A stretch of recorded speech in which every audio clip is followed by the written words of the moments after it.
Welcome to another edition of Wealthy and Wise. I'm your host, Adam Kintigh, and I'm joined today by David Vanlandingham. And we're going to talk about a very, very important topic, which is the estate planning and talking about whether or not we need trust or a will or what's really the appropriate way to do it. And David, what is at stake if we don't have a trust in place? Share with us what's our problem. I just can round it up to one simple word. Everything's at risk. I mean, we consult with people all day long, and it's just amazing that we talk to people of all age groups, of all different levels of success in business, and so many of them don't have that estate plan in there. And sometimes it's just because maybe they're coming to the realization that someday they're going to be gone from this world, and it's just like kind of like buying life insurance. It's kind of one of those things saying, well, yep, I guess I'm going to die someday. But in reality, who's left behind? Who's feeling the pain on your children's darkest day? Do you want them left with a big mess? And that's really what it is among protecting that wealth, which is, generational wealth is one of the biggest reasons that people get involved in investing in real estate and trade and some other things, because they want to leave something behind. Maybe they didn't have a traditional retirement account and now they're playing catch up and they're buying properties. We want to make sure that all of those things avoid probate and just the process and the expense of having to go through that. So oftentimes I hear clients that tell me, Adam, I talked to my attorney and he said that our estate is not big enough to have a trust. So share with us, David, how big does my estate need to be for a trust to make sense? I don't think it's really about the size of your estate. Some people will make it that because that's an easy argument to make in black and white when they know how much money you have or how much in assets do you have. But let's talk about things like control over your body. How important is that to you? If something happened to you and you're incapacitated, who do you want to have that control, right? So there's a lot of things where an attorney might not see, big dollars in the bank account and multiple properties and stuff like that. But if you do have a property, regardless of the value of the property, do you want your heirs fighting over that property? And that can happen if you don't have proper estate planning. Listen, I've been involved with a lot of clients over the years, and I'm sure you have as well. And I've heard some scary stories about people fighting over little knickknacks that they picked up on Natchez Trace at a Stuckey somewhere that just means something to them. May not have an intrinsic value, but for that family member, it may have a special value. So it's not always about dollars and cents when it comes down to that. Now, obviously, we do want to talk about, the difference between a trust and a will, because wills have to be probated. A trust that is properly done hang on one does second. not. So when you say a will has to be probated, what exactly does that mean? What is probate? Well, probate, Latin word, simply means to prove up. Prove you're entitled to somebody's, stuff. That's what probate is. It's a process. It's a process of vetting somebody that's saying that, hey, I'm making a claim to this. Here's my driver's license. Here's the birth certificate. That was my father. Name's right here on my birth certificate. That's him.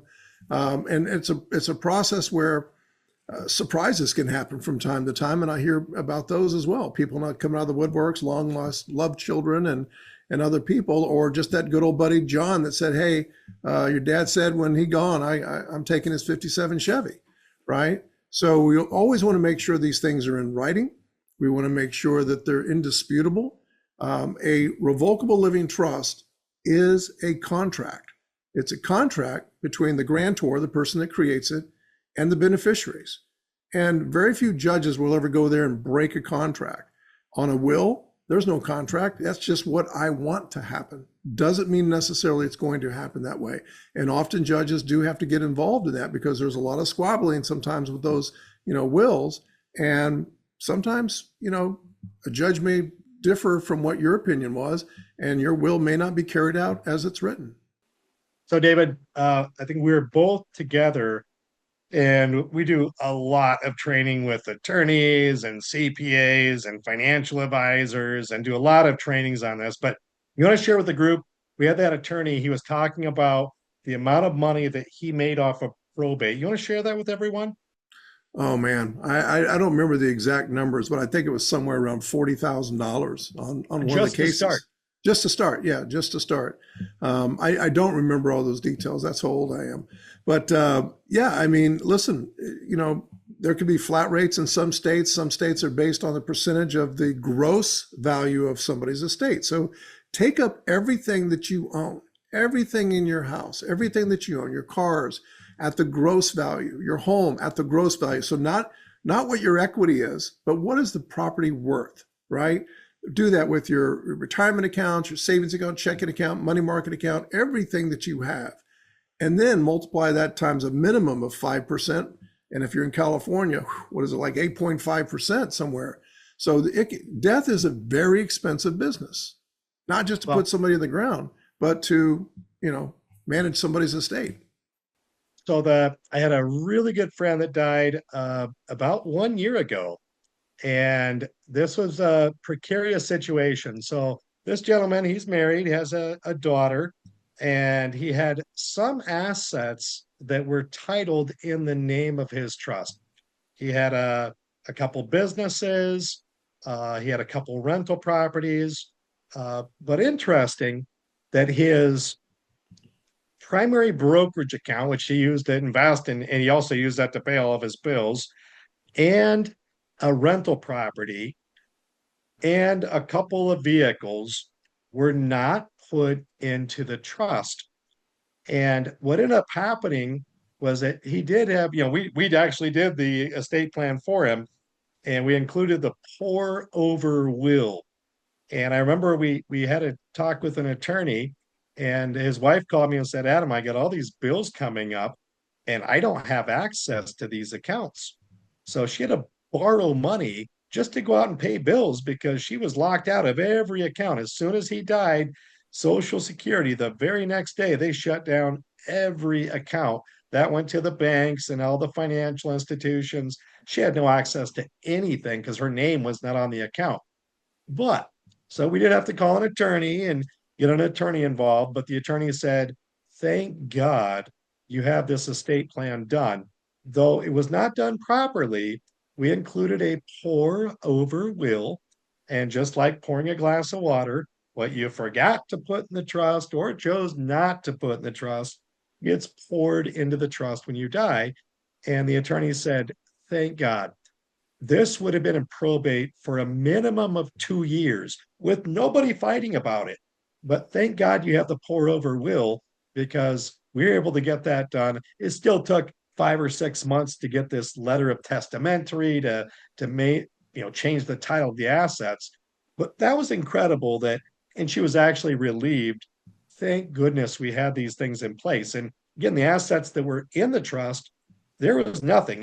The day that he passed, everything immediately became his heirs, except for those things that he didn't put in. The poor will was a you know a saving grace for all those type of things. But share with us. We talked about the cost, incredibly expensive. What is the time frame for probate, and what if you have properties in multiple states? Because I have a lot of clients that have properties in multiple states. Now what? Yeah, that's a mess. And it's funny you mentioned the pour over will. The pour over will is a very unique tool because we don't want to put what goes in your trust is non-liability producing assets. You don't want anything that creates liability. So that would be your everyday driver car. So the purpose of that pour over will is to pull in anything that you intentionally or unintentionally left out. So we tell people all the time, don't put your rental properties in the trust, right? Assign the beneficial interest of your land trust or real estate privacy trust. And your vehicles the same way. We want all business and personal assets to bypass probate. But knowing how to use those tools effectively is very important. So time-wise, man, there's some states that they're called self-settling and they can be done very quickly.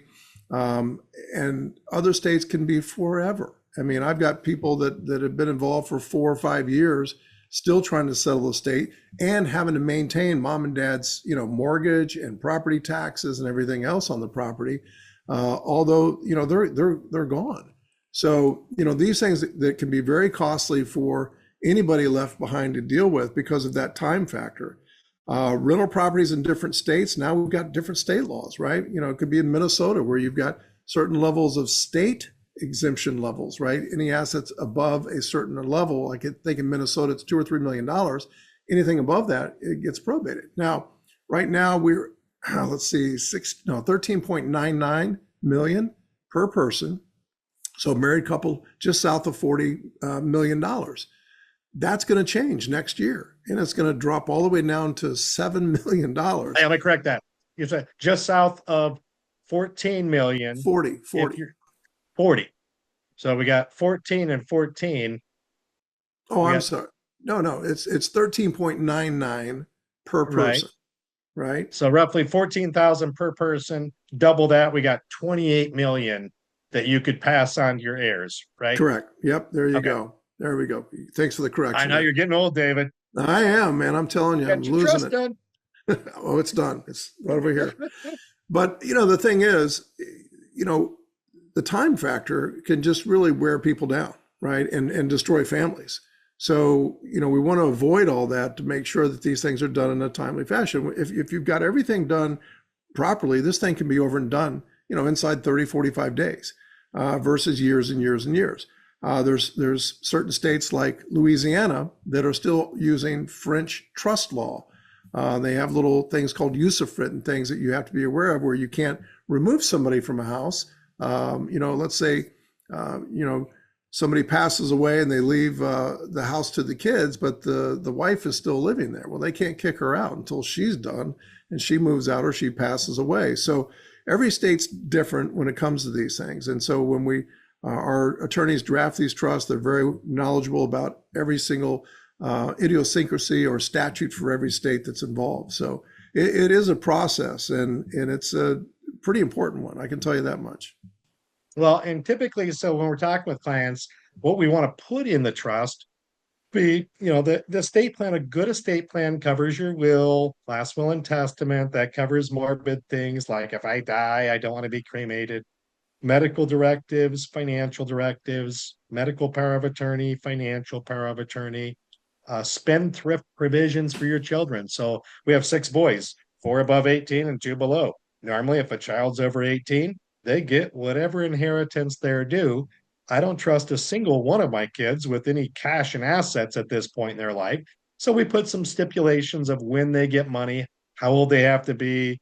We put if they were going through a divorce or any financial duress, bankruptcy, divorce, any financial problems. They can't get any money until their problems are gone. We have the trust holding title to our primary residence, personal checking account, savings account, brokerage account, membership of LLCs. Just in case something happens, we got that. And of course, we have the pour over will. So the things that I don't want to put inside my trust, rental properties, that produces risk. I don't want that in there. My primary house, I'm okay with, but other risk producing assets or businesses, I want to put membership of an LLC, stock of a corporation, but the assets directly we kind of keep out of there. So in your estimation, David, when you're getting an estate plan done, what needs to be the dollar amount of an estate before doing a trust makes sense versus just having a will?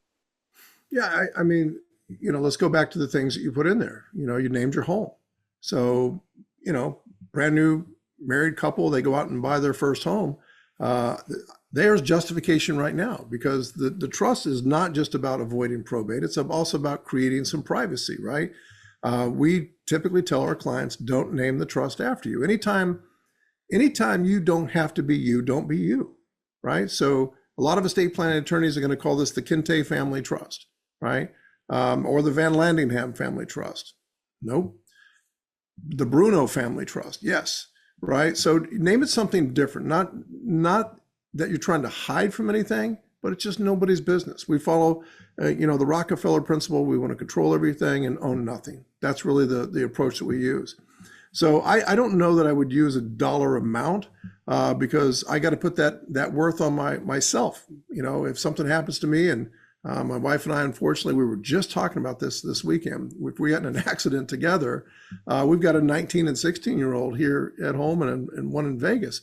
So, what's going to happen to them? Does the 19-year-old who, sometimes has challenges taking care of himself, is he going to take care of the 16-year-old, right? When is that money released, like you said to them? Insurance policies, things of that nature. So, going through this process, it is an excellent exercise in preparation for these things. The what if scenarios, the trustees, the successor trustees, guardianship for minor children.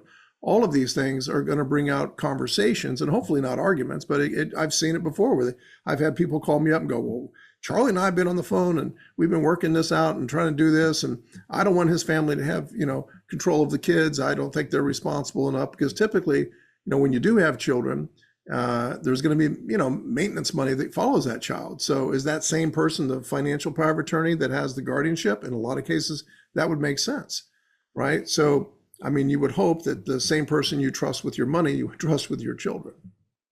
Good. So, in short, David, there is no dollar amount in terms of when should we have a trust. If you have assets, especially if you're single, you want to have all the medical directives and all those things. If you are married, you have any assets, even if your home is worth $150,000, you have children. Really, everybody should have a revocable living trust, and it's pretty much that simple. If you have assets, you should have a trust. Married, single, doesn't matter. Kids, no kids. Because if we don't do these things, Uncle Sam is going to get a bulk of this, or attorneys are going to get the bulk of this.